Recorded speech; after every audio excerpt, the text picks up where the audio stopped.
Hello everyone, welcome to our channel. Hope you all are doing great. So आज की video में हम बात करेंगे क्लास 9 का लेसन नंबर 12 साउंड के बारे में हम बात करेंगे। सो आज का हमारा टॉपिक रहेगा स्पीड ऑफ साउंड, ठीक है। और इसके अलावा हम आज बात करेंगे इको के बारे में, ठीक है, और भी इसकी बहुत सारी बातें करेंगे, ठीक है। सो हमारा पहला टॉपिक रहेगा स्पीड ऑफ साउंड। साउंड की स्पीड है ना, कैसी कैसी क्या क्या होती है। सॉलिड होता है, सॉलिड में साउंड की स्पीड क्या होती है। लिक्विड होता है, उसमें क्या कैसी रहेगी। गैस में कैसी होती है साउंड की स्पीड, ठीक है। तो पहले हम देखते हैं कि साउंड की जो स्पीड है ना, उसका फॉर्मूला साउंड में क्या रहेगा। चलो देखते हैं। हमें नॉर्मली पता है स्पीड का फॉर्मूला क्या होता है, डिस्टेंस अपॉन टाइम होता है। v इज इक्वल टू क्या हो जाएगा, डिस्टेंस अपॉन टाइम होता है कि नहीं होता, होता है ना। तो यहाँ पर साउंड में डिस्टेंस क्या है, साउंड में डिस्टेंस क्या है बताओ, लैम्डा है, वेवलेंथ है यहाँ पे डिस्टेंस, ठीक है।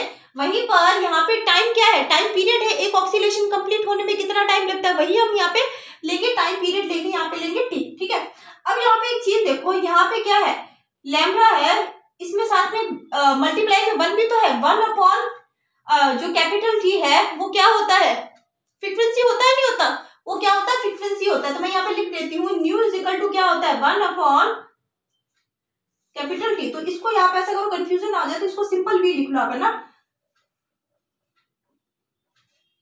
ये सिंपल वी लिख लो आप इसको, ठीक है। अब यहाँ पे क्या हो जाएगा, न्यू इक्वल टू क्या हो जाएगा, 1 अपॉन टी, ठीक है। 1 अपॉन टी होता है तो लैम्डा इंटू क्या हो जाएगा हमारे पास, न्यू हो जाएगा, ठीक है बच्चों। तो ये हो गया हमारा स्पीड, ठीक है ना। तो स्पीड का फॉर्मूला क्या होता है साउंड में, स्पीड इज इक्वल टू होता है वेवलेंथ इंटू फ्रीक्वेंसी। क्या होता है, वेवलेंथ इंटू क्या होता है, फ्रीक्वेंसी होता है। ये होता है स्पीड में, स्पीड साउंड में स्पीड का फॉर्मूला होता है वेवलेंथ इंटू फ्रीक्वेंसी होता है। बात समझ आ गई। और ऐसा यूनिट वही होगा मीटर पर, इसका जो ऐसा यूनिट होगा वही होगा, ठीक है ना, मीटर पर सेकेंड। बात समझ आ गई आप लोगों को। अब इसके बारे में हम बात करेंगे कि जो स्पीड होती है वो किसमें ज्यादा होती है, किसमें कम होती है, ठीक है। अब हम बात करते हैं कि जो स्पीड होती है वो साउंड में ज्यादा होती है, क्योंकि हमारे बुक के अंदर क्या दे रखे हैं, कुछ ऐसे डाटा दे रखे हैं जिसमें हम देख रहे हैं कि साउंड में क्या होती है, स्पीड ज्यादा होती है, ठीक है ना। सॉलिड होता है ना, सॉलिड में क्या होती है, स्पीड ज्यादा होती है, ठीक है, साउंड की। अब हम बात करते हैं स्पीड ऑफ साउंड, इसको आप नोट डाउन कर लीजिए, ठीक है। स्पीड ऑफ साउंड है, इसको हम देखते हैं कि सॉलिड में क्या होती है, सबसे ज्यादा होती है, ठीक है। और उसके बाद किस में होती है स्पीड ऑफ साउंड, लिक्विड में ज्यादा होती है, ठीक है। और उसके बाद किस में होती है, गैसेस में, ठीक है। बात समझ आ गई। ये हो गया हमारा जो स्पीड ऑफ साउंड है वो सॉलिड में, फिर लिक्विड में, और फिर किस में होती है, गैस में होती है। बात समझ आ गई, ठीक है। अब हम बात करते हैं एक चलो इसमें बता देती हूँ, जो एयर होता है, एयर में जो साउंड होती है वो होती है 344 मीटर पर सेकेंड। कितनी होती है, 344 मीटर पर सेकेंड होती है, ठीक है ना। एयर में जो साउंड की स्पीड होती है वो होती है 344 मीटर पर सेकेंड, ठीक है। अब हम बात करेंगे जो हमारे रिफ्लेक्शंस ऑफ साउंड होते हैं। आपने कभी पहाड़ पे गए हो, ठीक है, पहाड़ पे गए हो ना, तो पहाड़ पे क्या होता है कि आप अपना नाम एक बार बोलो, क्या एक बार बोलो, वो आपको वापस से 3 से 4 बार सुनाई देगा। ऐसा क्यों हुआ, ऐसा इसलिए हुआ क्योंकि वहां पे इको हुआ, ठीक है। क्या हुआ, साउंड का रिफ्लेक्शन हुआ, वहां पर जो पहाड़ थे उनसे साउंड क्या टकरा के हमारी तरफ क्या आई, वापस आई, ठीक है ना, वापस आई, ठीक है ना, टकरा के। हमने वहां पे जोर से हमने अपना नाम चिल्लाया, चिल्लाने के बाद क्या हुआ, साउंड हमारी जो भी थी वो कहाँ पे, पहाड़ों से टकरा के क्या आ गई, वापस हमारे पास आ गई, ठीक है ना। तो इसको क्या बोलते हैं, इको बोलते हैं, ठीक है। अब इको कब होता है, ठीक है। अब आप ना, अब इको कब कब होता है कि भाई इसके लिए हमें डिस्टेंस एक है ना, एक मतलब ऐसा बोलते हैं कि इन जनरल एक करीबन 17.5 मीटर की क्या होनी चाहिए, डिस्टेंस होनी चाहिए। ऑब्जेक्ट जो बोल रहा है और जो ऑब्जेक्ट जो सामने है जिससे क्या रिफ्लेक्शन होने वाला है, उसके बीच का जो डिस्टेंस है ना वो 17.5 मीटर के करीब होना चाहिए, ऐसा इन जनरल मानते हैं, ठीक है। तो इतनी डिस्टेंस होगी तो फिर क्या होगा, वहां पर वो इको करेगा और हमें 3 से 4 बार वो साउंड सुनाई देगा, ठीक है ना। अब यहाँ पे आप बोलोगे मैडम 3 से 4 बार क्यों सुनाई देगा, क्योंकि बेटा एक ही पेड़ थोड़ी है ना, बहुत सारे है ना वहां पे, ठीक है ना, इसकी वजह से उन सब से टकरा के आएगा तो 3 से 4 बार हमें सुनाई देगा, ठीक है। अब हम इसको लिख देते हैं, ठीक है ना। अब हम बात करते हैं इको के बारे में। तो speed of sound in air, ठीक है ना, जो साउंड की जो स्पीड होती है एयर में वो कितनी होती है, 344 मीटर पर सेकंड होती है, ठीक है। वहीं पर जो रिफ्लेक्शन होता है ना, वो रिफ्लेक्शन कितने में होना चाहिए, कितने टाइम में होना चाहिए, 0.1 सेकंड में क्या होना चाहिए, वो रिफ्लेक्शन होता है, तभी वो क्या करती, साउंड इको करती है, ठीक है। अब वहां पे देखते हैं कि जो स्पीड होती है अपने यहाँ पे दे रखी स्पीड कितनी, 344, ठीक है। मल्टीप्लाइड डिस्टेंस हमें अभी पता नहीं है, डिस्टेंस हम निकालेंगे भाई, मिनिमम क्या होनी चाहिए, कितने डिस्टेंस होने चाहिए कि हमें क्या दे, सुनाई दे वो साउंड और इको करे। 0.1 सेकंड क्या हो गया, टाइम हो गया, इसको यहाँ पे मल्टीप्लाई करेंगे तो 34.4 हो गई डिस्टेंस यहाँ पे। अभी तो क्या टोटल डिस्टेंस होगी। अब हम इसको हाफ करेंगे ना, क्या करेंगे, इसको हाफ करेंगे तो हमें ना मिनिमम क्या चाहिए होगी, इतनी डिस्टेंस तो क्या होगी, चाहिए ही चाहिए होगी उसको मतलब इको करने के लिए साउंड को, ठीक है ना। तो 3.4/2 इज इक्वल टू, यहाँ पे हमें डिस्टेंस चाहिए होगी 17.2 मीटर डिस्टेंस चाहिए होगी इको करने के लिए, ठीक है। हमें इको करने के लिए कितनी डिस्टेंस चाहिए होगी, कम से कम, मिनिमम है ये, ठीक है ना। ये जो डिस्टेंस है वो कैसी है, मिनिमम है, कितनी है, मिनिमम डिस्टेंस है, ये मिनिमम डिस्टेंस है 7.2 मीटर।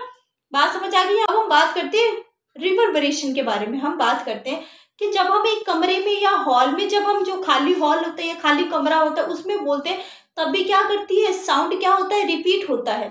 अब ऐसा क्यों होता है, ठीक है ना। अब आप बोलोगे कि पहाड़ों में जब हम जाते हैं तब वो जो साउंड रिपीट होता है उसको हम इको बोलते हैं, वहीं पर जो हम रूम में है, खाली रूम है या खाली हॉल है, उसमें अगर हम बोले और साउंड रिपीट हो तो उसको बोलते हैं रिवर्बरेशन बोलते हैं। क्या बोलते हैं, रिवर्बरेशन बोलते हैं, ठीक है ना। अब उसके बारे में हम बात यहाँ पे करेंगे, ठीक है ना। खाली रूम होता है उसमें रिवर्बरेशन होती है, और हॉल में तो क्या होती है, और भी ज्यादा रिवर्बरेशन होती है। ऐसा क्यों होता है, देखो खाली रूम होता है ना तो वहां पर क्या होती है, मतलब कोई भी है ना वहां पे ऑब्जेक्ट्स नहीं है, ऑब्जेक्ट्स नहीं है, तब होता क्या है वहां पर, है ना, हम बोल रहे हैं तो आवाज क्या है हमारी, सीधी दीवारों से टकराई, और दीवारें क्या होती है, साउंड वो नहीं होती, ऑब्जॉर्व नहीं होती, साउंड ऑब्जॉर्वेंट वाली वॉल्स नहीं होती, तो फिर क्या होती है, वो वापस से क्या होती है, हमसे ही वापस दीवारों से टकरा के वापस क्या होती है, हमारी तरफ आती है, जिससे हमें वो वापस आवाज सुनाई देती है। वहीं पर क्या होती है कि अगर क्या होता है कि एक रूम है, अगर क्या है, चीजों से ऑक्यूपाइड है, ऑब्जेक्ट से क्या ऑक्यूपाइड है, तो वहां पर क्या होती है कि कुछ चीजें ऐसी भी होती है जो साउंड को क्या करती है, ऑब्जॉर्व कर लेती है, ठीक है ना। जिससे क्या होता है, हम जो बोल रहे होते हैं ना, हम साउंड वहां पे निकाल रहे, तो चीजों में क्या हो रही है, वो साउंड ऑब्जॉर्व हो रही है, जिससे उसका क्या रिवर्बरेशन नहीं हो रहा, ठीक है। हमने ये देखा है कि कम चीजें होती है, वहीं पे जो ज्यादा चीजें होती है वहां पर क्या होता है, रिवर्बरेशन बिल्कुल नहीं होता, ठीक है ना। क्यों, वहां पे क्या होता है, वॉइस होता है उसका ऑब्जर्वेंस हो जाता है, और जगह होती है ना वहां पे क्या होता है, उसको वापस से टकरा के आने का टाइम ही नहीं मिल पाता इतना, ठीक है ना। और टाइम कितना चाहिए होता है, रिवर्बरेशन मतलब कोई भी जो हमें क्या करवानी है हमें, उसके लिए टाइम चाहिए होता है 0.1 सेकंड चाहिए होता है, वापस से रिपीट होने के लिए साउंड को कितना समय चाहिए, 0.1 सेकंड, ठीक है ना। अब जगह मतलब जितनी भी जो रूम में होती है उसमें क्या होती है कि चीजें क्या होती है, बहुत सारी होती है, तो इतना कम टाइम में वो वापस आ नहीं पाती, ठीक है, हमारे पास उससे ज्यादा टाइम लग जाता है, जिससे क्या होता है, रिवर्बरेशन भी नहीं होता। बात यहाँ पे आपको समझ आ गई, ठीक है। अब यहाँ पे हम देखते हैं कि हॉल में तो बहुत ज्यादा होता है। हॉल में क्यों ज्यादा होता है, हॉल में क्या होता है कि हम जब हॉल में जाते हैं तो फिर है ना वहां पर की जो छत होती है वो कैसी होती है, कर्व होती है, ठीक है, कर्व होती है। कर्व क्यों होती है कि भाई वॉइस हो ना, जो ऊपर का जो हम पोडियम देखते हैं, पोडियम होता है ऊपर, उसकी तरफ जो दीवार होती है जहाँ पे वो परफॉर्मेंस वगैरह होती है, ठीक है, वो क्या होती है, कर्व होती है। कर्व क्यों होती है कि कोई भी अगर हम बोल रहे हैं वहां पे, ठीक है, स्पीकर से कुछ भी आवाज आ रही है या माइक से कुछ भी बोल रहे हैं, ठीक है, तो वो क्या होती है, जिससे वो ऊपर की तरफ जाके और आवाज क्या पड़ती है, सीधे ऑडियंस की तरफ आती है। अब देखो जैसे मान लो यहाँ पर ये कर्व है और यहाँ पर ऑडियंस बैठी है, ठीक है, ऑडियंस बैठी है, तो यहाँ से कोई बोल रहा है तो साउंड ऊपर की तरफ गई, जाने के बाद देखो सीधी सुनाई देगी ऑडियंस को। बात समझ आ गई, ठीक है ना।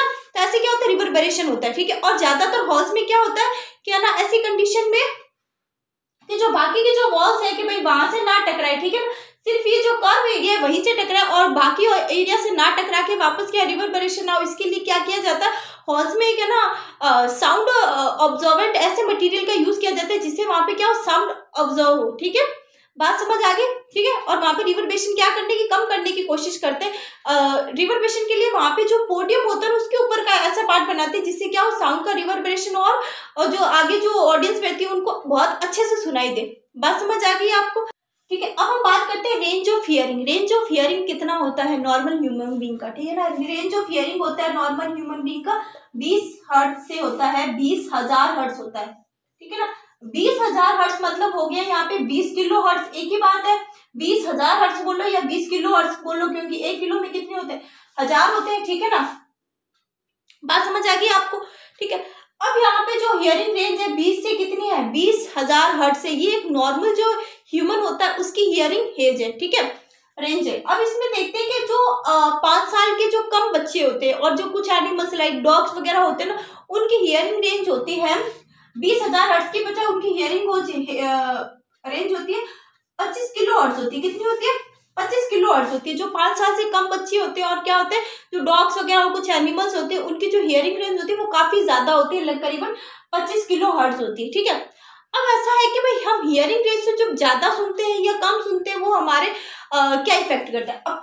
अब वही बात है, 20 हर्ट्ज से हम कम सुनेंगे तो हमें सुनाई नहीं देगा। अब एक तरह से हमारे पास 20 हर्ट्ज सेफ भी मतलब सेफ भी एक तरह से। अब सेफ कैसे, कि अगर मान लो अगर हम 20 हर्ट्ज से क्या सुन सकते हैं, कम सुनते हैं, तो हमें जो है कि हमें उड़ने की जो पंखों की जो आवाज है ना, वो भी हमें सुनाई देगी, ठीक है, ठीक है ना। और भी जो बहुत सारी चीजें ना, उनकी भी आवाज हमें, जो 20 हर्ट्ज से कम, उनकी भी आवाज हमें क्या सुनाई देगी। इससे क्या होगा कि हमें ना अननेसेसरी बहुत सारी आवाजें क्या हो जाएगी, सुनने को मिलेगी, ठीक है ना। इसलिए क्या होता है कि भाई 20 हर्ट्ज हमारे लिए क्या एक तरह से सेफ है, क्योंकि जो ऑडिबल होता है वही साउंड हमें सुनने को मिलता है, ठीक है।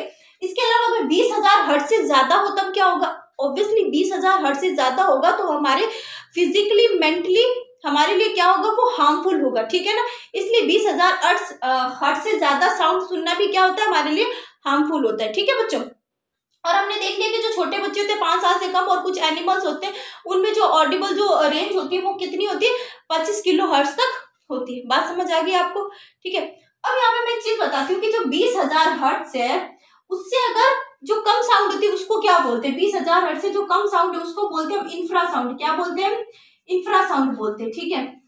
20 हर्ट्ज से कितनी कम साउंड है ना, उसको बोलते हैं इंफ्रासाउंड। वहीं पे 20,000 हर्ट्ज से जो ज्यादा साउंड है ना, उसको हम बोलते हैं अल्ट्रासाउंड। 20,000 हर्ट्ज से जो ज्यादा साउंड है उसको क्या बोलते हैं, अल्ट्रासाउंड बोलते हैं। अब होता क्या है कि जो इंफ्रासाउंड होती है, ठीक है ना, वो क्या होती है, 20 हर्ट्ज से कम होती है। 20 हर्ट्ज से कम होती है तो इसका मतलब ये है कि 20 हर्ट्ज से जो कम की जितनी भी जो ऑब्जेक्ट्स है जो आवाज करते हैं 20 हर्ट्ज से कम, वो सब कुछ क्या कहलाते हैं, इंफ्रासाउंड में आती है, ठीक है ना।